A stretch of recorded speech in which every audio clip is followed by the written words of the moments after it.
Mengapa sebuah pemerintahan mengundurkan diri di Bulgaria?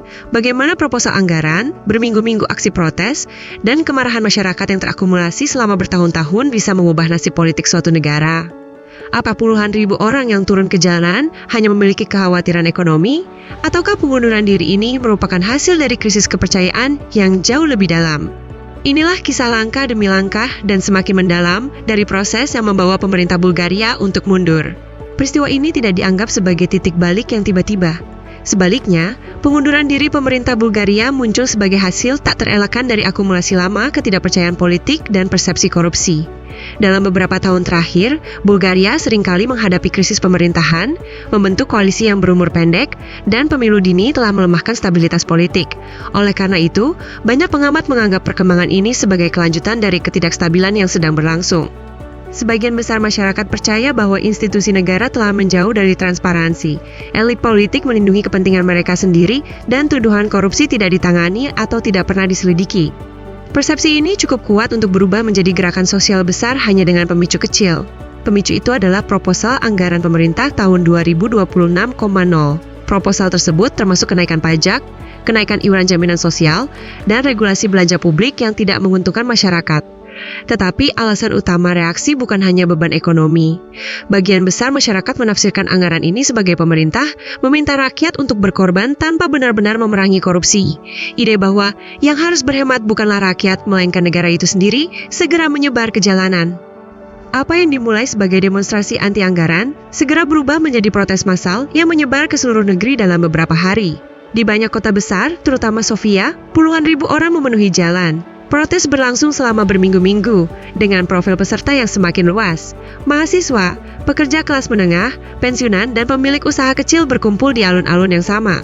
Tuntutan bersama yang menyatukan kelompok-kelompok beragam ini semakin jelas. Perjuangan nyata melawan korupsi, akuntabilitas politik, dan pengunduran diri pemerintah. Seiring waktu, protes melampaui tuntutan ekonomi dan berubah menjadi demonstrasi ketidakpercayaan langsung terhadap cara negara dijalankan. Di inti demonstrasi, pertanyaan yang sama terus diajukan. Mengapa tuduhan korupsi tidak membuahkan hasil? Sebagian besar masyarakat percaya elit politik dan lingkaran bisnis saling melindungi, dan investigasi tidak pernah benar-benar dimulai atau sengaja dibiarkan tidak selesai. Hal ini sangat merusak kepercayaan terhadap negara. Pada tahap ini, protes mulai menargetkan bukan hanya pemerintah, tetapi seluruh sistem politik. Menurut para ahli, ini adalah ekspresi jelas dari kemarahan publik yang lama ditekan di Bulgaria. Saat tekanan dari jalan meningkat, keseimbangan politik bergeser dengan cepat. Partai oposisi mulai bersiap untuk pemungutan suara mosi tidak percaya.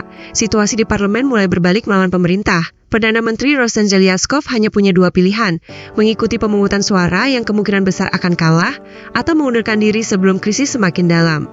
Zeliaskov memilih jalan kedua dan mengumumkan pengunduran diri pemerintah sebelum pemungutan suara. Keputusan ini diartikan sebagai tanda jelas bahwa aritmatika parlemen tidak lagi memihak pemerintah. Pengunduran diri terjadi pada periode kritis bagi Bulgaria.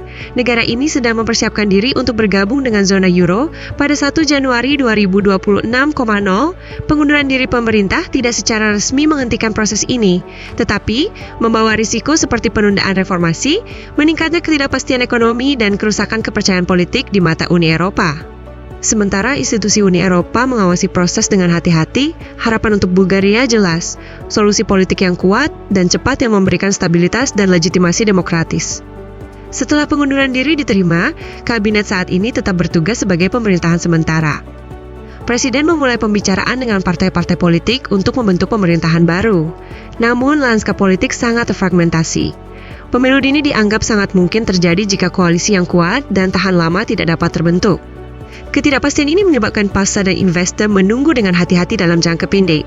Tidak terjadi keruntuhan mendadak pada indikator ekonomi, tetapi pertanyaan tentang masa depan stabilitas politik semakin kuat. Kesimpulannya, pengunduran diri pemerintahan ini di Bulgaria tidak hanya dipandang sebagai hasil dari krisis anggaran atau kesulitan ekonomi. Peristiwa ini diartikan sebagai indikator jelas hilangnya kepercayaan publik dan ketidakstabilan politik kronis. Menurut para ahli, proses ini merupakan persimpangan jalan bagi Bulgaria. Sistem bisa saja memperbarui diri dan memulihkan kepercayaan, atau krisis serupa akan kembali muncul di tahun-tahun mendatang. Jika Anda menyukai konten ini, jangan lupa untuk menyukai video, berlangganan kanal kami, dan bagikan pendapat Anda di kolom komentar. Britviers, menurut Anda, apa alasan paling menentukan dari pengunduran diri pemerintah di Bulgaria? Kami penasaran dengan pandangan Anda, jadi tuliskan di komentar.